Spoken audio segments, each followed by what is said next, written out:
Isin mo ba to, Vic? Anong pasya mo? Alex, nung sinasaing...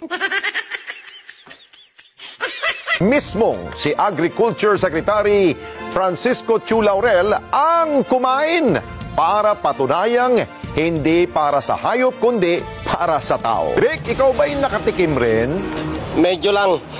Alex, para patunayan na fit for human consumptions, itong nakatakdang 20 pesos na kada kilo ng bigas na ibebenta ng Department of Agriculture, nagsaing mismo sa opisina ng Department of Agriculture at sa harap ng media ay pinangunahan ni Agriculture Secretary Francisco Laurel Jr.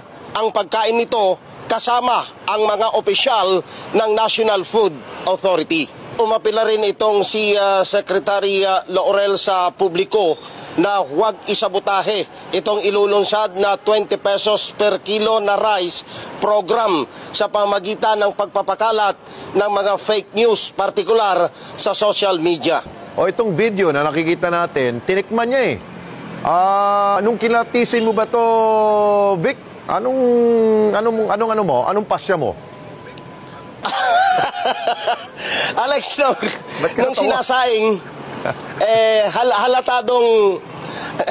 halatadong amoy na ito ay na-stack na ng matagal.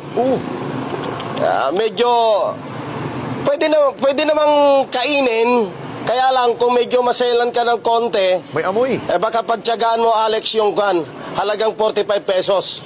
Ay, ganun? Bakit pinayagan ni Sekretary yun? Hindi mo mawawala yung amoy, Alex. Kasi talaga aminado naman sila, stock na ito, 6 months pataas yung stock na yan.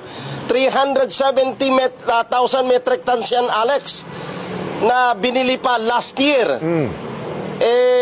Alam mo naman, kapag ka ang bigas, dahil kami, particular kami, laki kami sa bukid, pag tumagal ang bigas ng mga 6 na buwan, hugasan mo ng 4 na beses o 5 beses. Oo, para mawala ang amoy.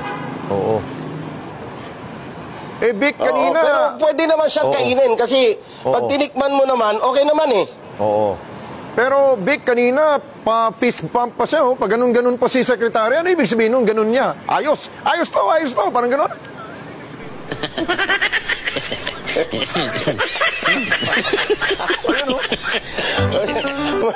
Basta ayos yun.